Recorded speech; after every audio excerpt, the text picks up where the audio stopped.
Oke, sekarang kita bahas tentang larutan penyangga ya. Nah, apa itu larutan penyangga? Nih, ya. Larutan penyangga itu sering disebut sebagai larutan buffer atau dapar nih sama ya. Adalah larutan yang dapat mempertahankan pH ya. Artinya jika ke dalam larutan tersebut ditambahkan sedikit asam ataupun sedikit basa ataupun sedikit air, pH-nya tidak berubah ataupun perubahannya hanya sedikit saja. Itu disebut sebagai larutan penyangga ya. Nah, ini contohnya. Ini adalah suatu larutan penyangga ya, pH-nya adalah 8,0 ya. 8,0. Kemudian ditambahkan HCl 0,1 molar sedikit ya. Nah, setelah ditambahkan pH-nya sekarang menjadi 7,9. Jadi perubahannya sedikit sekali. Maka ini disebut sebagai larutan penyangga. Nah, apabila misalnya larutan ini setelah ditambahkan HCl pH-nya berubah menjadi 5, itu berarti ini bukan larutan penyangga ya. Itu cara menganalisanya ya. Demikian juga misalnya kita tambahkan sedikit NaOH misalnya. pH-nya awalnya kan 8 tadi. Kita tambah NaOH menjadi 8,1 misalnya ya, atau 8,2 misalnya, itu masih bisa disebut sebagai larutan penyangga. Tapi kalau misalnya begitu kita tambahkan NaOH jadi 10 misalnya pH-nya ini, maka itu bukan larutan penyangga gitu ya. Gitu cara menganalisanya ya. Nah, ada 4 cara ya membuat larutan penyangga ini ya. Jadi larutan penyangga ini bisa dibuat ya. Yang pertama, satu, mencampurkan asam lemah dengan garamnya ya. Mencampurkan asam lemah dengan garamnya. Contohnya ini. Ini kan asam lemah CH3COOH ya. Dicampurkan dengan garamnya CH3COONA. Kenapa ada katanya di situ? Karena garam ini memang asal usulnya separuh dari ini ya. Itu maksudnya ya. Makanya disebut sebagai garamnya ini, yang ini ya. Nah, ini cara yang kedua, mencampurkan basa lemah dengan garamnya juga ya.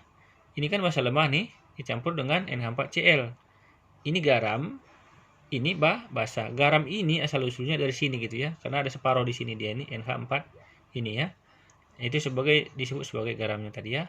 Nomor 3 ini, cara yang ketiga nanti bisa juga kita buat dengan mencampurkan asam lemah dengan basa kuat ya. Asam lemah dengan basa kuat dengan syarat yang lemahnya ini harus berlebih ya. Lemahnya harus berlebih ataupun asamnya harus berlebih. Artinya M asam kali V asam kali val asam itu harus lebih besar dari M basa kali V basa kali val basa ya. Kalau enggak lebih besar nanti tidak bisa, itu bukan larutan penyangga ya. Coba kita lihat ini ya. Contoh 100 ml CH3COOH 0,1 molar, ini kan asam lemah ya. Dicampurkan dengan 50 ml NaOH 0,1 molar. Jadi kan campuran asam lemah dengan basa kuat ya. Cuman yang lemahnya ini nanti harus berlebih ya. Coba kita lihat ini ya. Kita cari dulu Ma, Pa, Pal A. Ini tadi asam lemah tadi ya. Maka Ma-nya kan 0,1 nih. Nih. Volumenya adalah 100 ini. Valensinya adalah 1. Apa valensi itu? Jumlah H di sini. CH3COOH ini valensinya 1 kan, disebut 1. Kenapa 1? Adalah H-nya ini ada 1 di sini ya. Maka hasilnya ada 10 milimol. Nah, yang kemudian kita lihat yang basa kuatnya. Basa kuatnya Mb, Vb, Val B 0,1 ya. Ini volumenya ada 50 mili. Valensinya 1. Ini karena jumlah OH di sini adalah 1. Itu valensi dapatnya 1 ini ya. Maka kalau dikalikan ini hasilnya adalah 5 milimol ya. Maka larutan ini disebut sebagai larutan penyangga. Kenapa? Yang lemahnya lebih besar nih. Asam lemahnya tadi 10 milimol, yang basa kuatnya 5 milimol ya.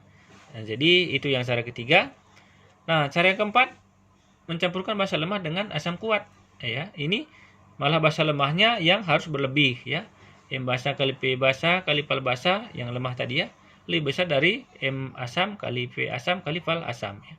Contohnya ini, dicampurkan 100 ml NH4OH dengan 0,1 molar dengan 50 ml HCl.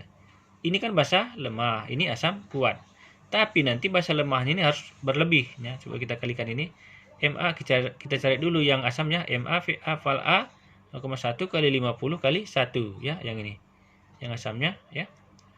0,1 ini 50, ini Val asamnya 1 karena H plus di sini dalam HCl ini kan 1 nih ya. Hanya kan 1 ini. Maka dapatnya 5 milimol. Yang mau basa lemahnya Mb, Vb, Val B 0,1 ini kali 100 ini kali 1. 1 ini dapatnya jumlah OH-nya ini adalah 1.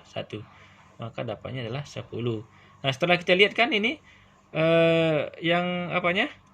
Yang basanya ini lebih daripada yang asamnya. Nah, ini 10, ini 5. Jadi ini juga bisa akan terjadi larutan penyangga ya. Jadi kesimpulannya, membuat larutan penyangga tadi ada 4 ya. Yang pertama asam lemah dengan garamnya, yang kedua basa lemah dengan garamnya, yang ketiga asam lemah dengan basa kuat tapi yang lemahnya harus berlebih, yang keempat basa lemah dengan asam kuat yang basanya nanti harus berlebih ya. Nah, gitu cara membuat larutan penyangga ya. Nah, demikian dulu, jangan lupa like, subscribe dan komen. Terima kasih.